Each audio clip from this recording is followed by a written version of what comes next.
Dios estaba permitiendo que los creyentes sufran.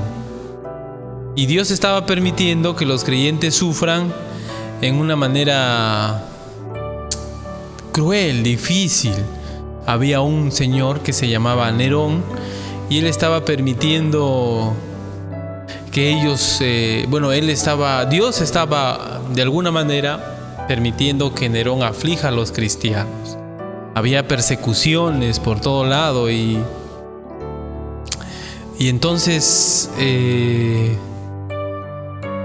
los cristianos necesitaban unas palabras, no porque estaban desanimados, sino porque tenían que enfocarse a lo correcto, enfocarse a lo que Dios quería. Y Primera de Pedro es el libro que se escribe para poder aclarar a ellos las dudas que quizás tenían, ¿no? Sobre el futuro, sobre el porqué del sufrimiento y cómo actuar en medio del sufrimiento. Curiosamente, en medio del sufrimiento, Pedro no los chochea, no les dice, ¡ay, pobrecitos! No, al contrario, les hace recordar que aunque están sufriendo, son responsables por cumplir la voluntad de Dios. El sufrimiento no es una situación que nos libra de cumplir la voluntad de Dios. Al contrario, somos responsables, como dije, para cumplir la voluntad de Dios en medio del sufrimiento. Entonces, Pedro, en toda esta situación, les hace recordar a los creyentes de ese momento que estaban sufriendo, que son responsables por hacer la voluntad de Dios a pesar de sufrir. Y mire que ellos sufrían por ser cristianos, no sufrían por ser malos, no sufrían por ser delincuentes, no sufrían sufrían por ser creyentes. Y Primera de Pedro les hace recordar sus responsabilidades como creyentes. Entonces, usted está sufriendo como cristiano o algún momento, alguna dificultad, no puedes huir de hacer la voluntad de Dios. No hay una excusa que valga.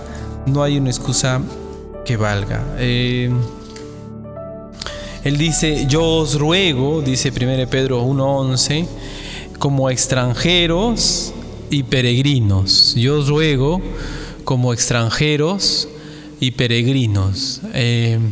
Extranjeros y peregrinos. Pedro lo que está haciendo es apelar a nuestra condición. ¿Qué somos los creyentes? Extranjeros y peregrinos. ¿Extranjero qué significa? Cuando usted ve un gringuito, ¿qué dice? Este es extranjero. ¿Qué significa? Que no es de acá, ¿sí o no? Que es de otro lugar. ¿Y peregrino? ¿Y peregrino qué significa? ¿Peregrino qué significa? ¿Qué es un peregrino? No es ese que se va a rezarle a la cruz tal, no, ese no es un peregrino. ¿Qué es un peregrino? Alguien que está de paso, ¿cierto? Está transitando. Entonces, ¿qué les está diciendo? Ustedes no son de aquí y encima ustedes están de paso, no se van a quedar aquí. Eso les está diciendo, como extranjeros y peregrinos. Extranjeros, no somos de aquí, y peregrinos, aquí estamos de paso, nada más. Vamos a nuestro lugar de residencia. ¿Cuál es el lugar de residencia del creyente? ¿Dónde mora el creyente? ¿Dónde va a morar? En el cielo, ¿verdad? ¿Qué dijo Jesús? No se turbe vuestro corazón, creéis en Dios, creed también en mí. En la casa de mi Padre muchas moradas hay. Entonces, nuestro lugar está con el Señor. Cuando Él venga, dice, nos va a recibir. Vamos a recibirle al Señor en el aire y vamos a estar siempre con el Señor. Entonces, el creyente es extranjero. ¿Qué significa? Que no es de aquí, que es gringo. No significa que es gringo, sino que no es de aquí. Peregrino, que está de paso. Entonces Pedro les dice a los creyentes, como ustedes son extranjeros, como ustedes son peregrinos, ¿qué tienen que hacer? Como no son de aquí y como están de paso, tienen que vivir de una manera diferente. Es que aunque parezca que somos de aquí, no somos de aquí. Usted como creyente debe considerar su vida como algo distinto a como viven en el mundo ahora. Somos extranjeros y somos peregrinos. Versículo 11 nuevamente dice: amados, yo os ruego, como extranjeros y peregrinos, que os abstengáis de los deseos carnales que batallan contra el alma. Que os abstengáis de los deseos carnales que batallan contra el alma. Entonces, ¿qué nos está diciendo? Que no corresponde a nosotros como creyentes vivir en la manera en que viven los demás. ¿Cómo viven en el mundo? En el mundo se abstienen de los deseos carnales o se dejan llevar. Se dejan llevar, porque es el mundo. Pero el creyente ya no es del mundo. ¿Qué es el creyente? Extranjero y peregrino. No somos de aquí. Entonces, como no somos de aquí, lo que debe caracterizar nuestra vida mientras estamos de paso y mientras vamos a nuestro lugar de residencia es una vida que lucha contra los deseos carnales. Qué tremendo. Una vida que lucha contra los deseos carnales. Miren por favor, Primera de Pedro 1:1. Primera de Pedro 1:1. Para hablar un poquito de ser extranjero. Primera de Pedro 1:1. Primera de Pedro 1:1. Ese sí lo tienen, ¿verdad? Primera de Pedro 1:1 dice: Pedro, apóstol de Jesucristo, a los expatriados. Es decir, que están fuera de ¿dónde? De su patria. ¿Verdad? Fuera de su patria. No, algunos de vosotros, yo no he tenido la suerte, han ido fuera del Perú, ¿no? ¿Se extraña el Perú de lejos? Sí, ¿no? Se extraña. Estar es como estar en otro lugar, ¿sí o no? ¿Verdad? Aquí la gente, cuando Pedro dice expatriados, no creo que se refiere a judíos que están en otros lugares, se refiere a cristianos, ¿no? Se refiere a creyentes que por la persecución están corriendo. Y expatriados significa que han tenido que dejar su país, no de paseo, sino porque los quieren matar, pues. Esa es la palabra expatriado, que es la misma palabra extranjero. Hebreos 11:13, ahí también está, Hebreos 11:13. Hebreos 11:13. Hebreos 11:13. Hebreos 11:13. Mire lo que dice. Estamos estudiando la palabra extranjero, la palabra peregrino. Extranjero implica que uno está fuera de su patria, ciertamente, ¿verdad? Peregrino. Hebreos 11:13. Mire lo que dice. Conforme a la fe murieron todos estos, sin haber recibido lo prometido, sino mirándolo de lejos y creyéndolo y saludándolo. Y confesando que eran extranjeros y peregrinos sobre la tierra. Peregrino implica que uno está morando en un lugar extraño, alejado de su propio pueblo, ¿no? No sé, alguna vez nos hemos ido de viaje a algún lugar, ¿verdad? Y uno cuando llega a ese lugar, por ejemplo, usted se ha ido a Lima o a la sierra, llega a Lima y le preguntan, ¿dónde vive? ¿Usted qué dice? En Trujillo, en La Esperanza City, ¿verdad?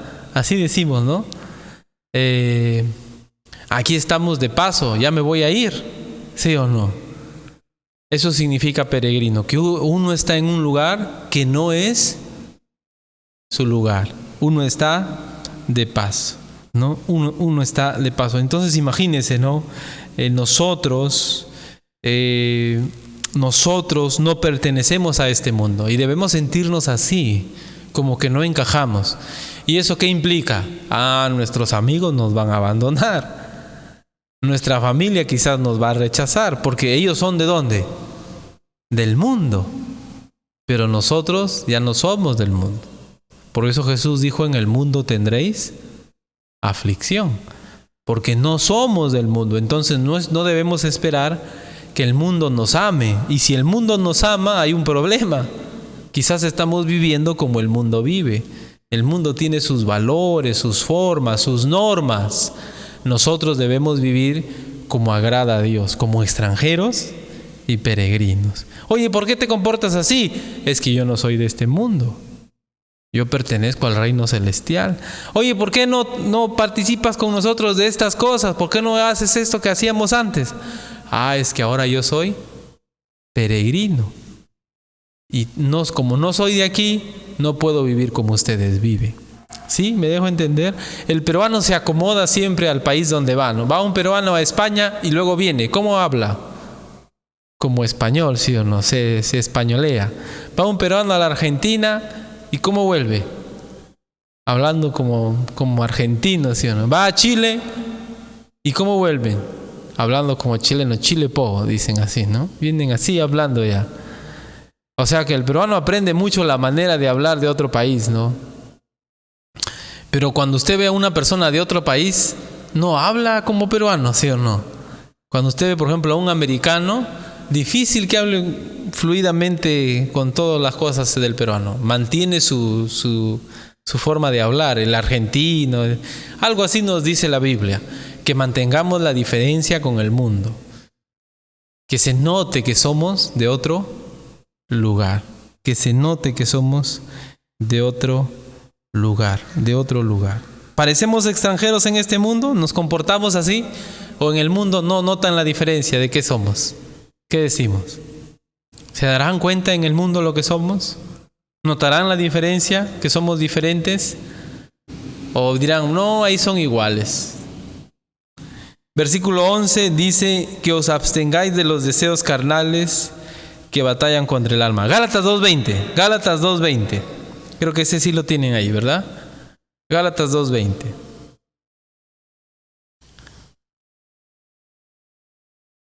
Dice, con Cristo estoy juntamente crucificado y ya no vivo yo, mas vive Cristo en mí.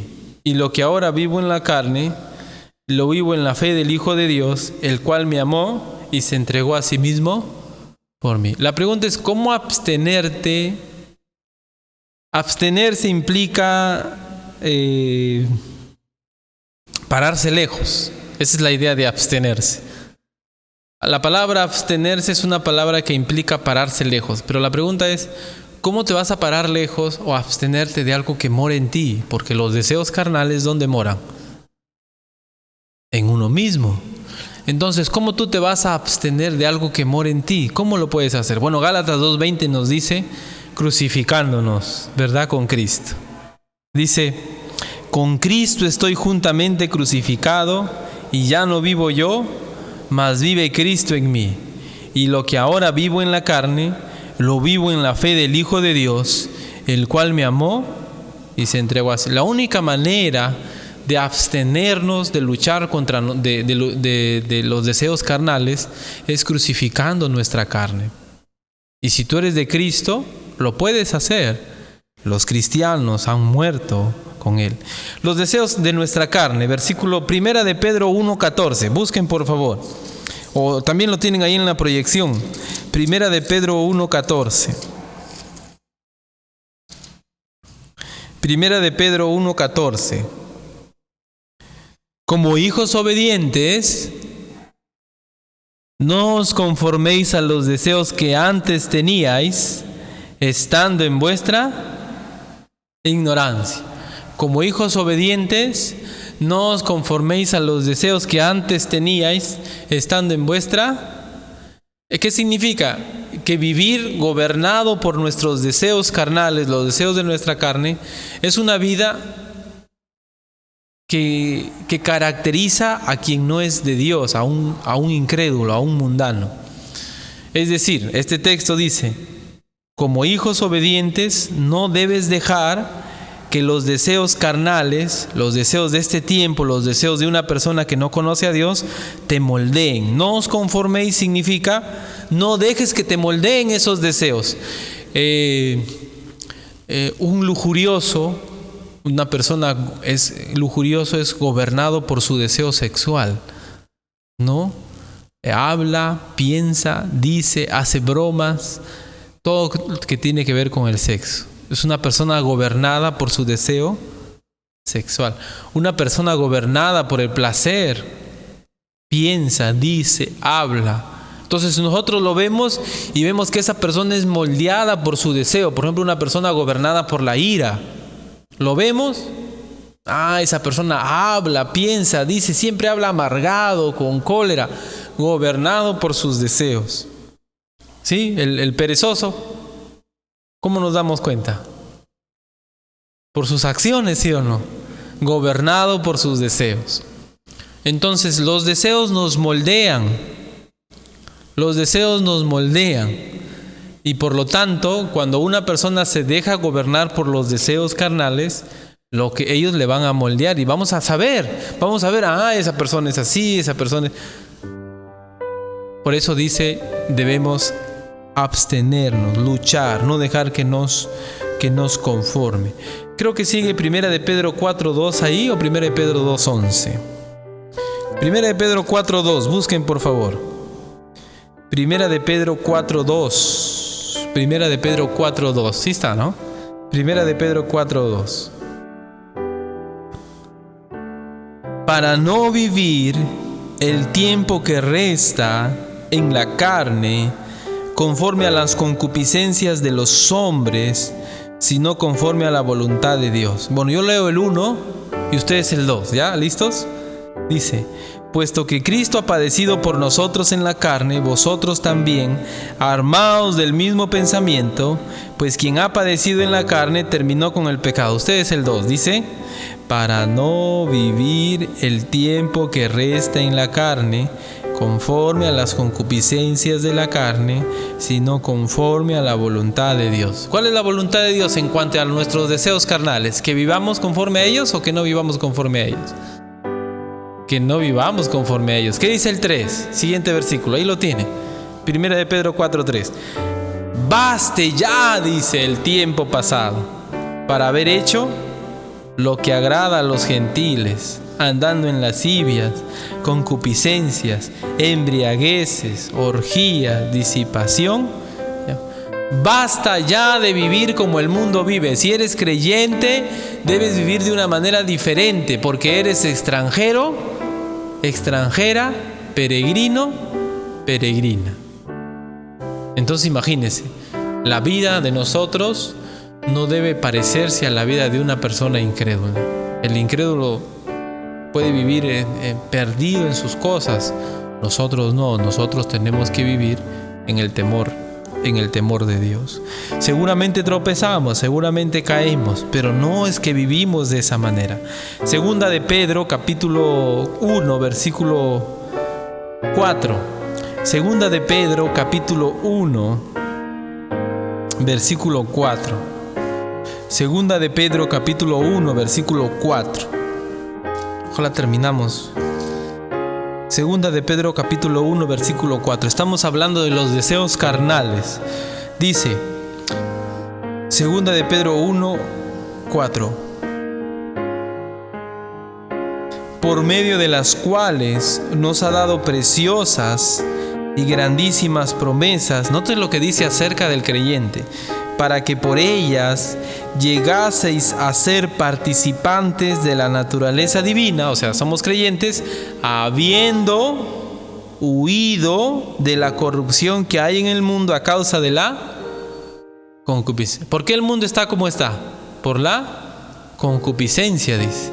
¿Qué es la concupiscencia? Los deseos de la carne. Los deseos carnales. Miren segunda de Pedro 2:10. Segunda de Pedro 2:10. Y mayormente a aquellos que siguiendo la carne andan en concupiscencia e inmundicia, y desprecian al señorío, atrevidos, contumaces, no temen decir mal de potestades superiores. Hay personas que aunque son religiosos, dice aquí, estos son los falsos maestros, la verdad que su único estilo de vida es los deseos carnales. Entonces, ¿qué hemos aprendido hasta ahora? Ya el tiempo nos gana. ¿Qué hemos aprendido hasta ahora? Hemos dicho que nosotros los creyentes somos dos cosas: extranjeros, que no somos de aquí, y peregrinos, que estamos de paso. Por lo tanto, nuestra vida tiene que ser diferente a la vida del mundo, porque no somos de aquí, ¿verdad? Y la gente tiene que darse cuenta que estamos de paso. ¿Cuál es la forma? Abstenernos de los deseos carnales que moran en nosotros. ¿Cómo nos abstenemos? De modo que si con Cristo estoy crucificado y ya no vivo yo, ahí está, mas Cristo vive en mí. Y lo que ahora vivo en mi carne, lo vivo en la fe del Hijo de Dios. Es decir, someter nuestra carne a la fe, batallar contra los deseos carnales. Vamos a seguir mirando este punto y estamos mirando que los deseos carnales caracterizan la vida de alguien que no es hijo de Dios. Si nosotros somos gobernados por nuestros deseos carnales, es decir, una cosa es tropezar, pues no, fallamos, somos pecadores, pero vivir controlado por esos deseos ya no es de creyente. Así que si usted es alguien que es esclavo de esos deseos, recuerde, un hijo de Dios ha sido crucificado con Cristo. Vamos a orar para terminar este tiempo. Luego pasaremos al tiempo con niños en esta mañana. Gracias te damos, Señor, por este día. Gracias por el tiempo que hemos pasado juntos estudiando brevemente tu palabra. Te pedimos, Señor, que nos ayudes a comportarnos como extranjeros, como peregrinos, Señor, en este mundo. Y que se note, Señor, que los demás noten que no somos de aquí. Que nuestra ciudadanía, Señor, se evidencie por nuestros actos, por nuestros hechos, por nuestras actitudes. Te pido, Señor, que dirijas este tiempo. En el nombre de Jesús, nuestro Salvador, Padre, ayúdanos. Si hay alguien que no te conoce, que pueda, Señor, arrepentirse de sus pecados y dejar este mundo para vivir para ti, Señor. Y si hay alguno que ha profesado tu nombre, pero que todavía vive como este mundo, hazle recordar que si uno vive como este mundo, es probable que no se arrepintió de verdad, que necesita hacerlo de corazón. Gracias te doy, Señor, en el nombre de Jesús, nuestro Salvador. Amén.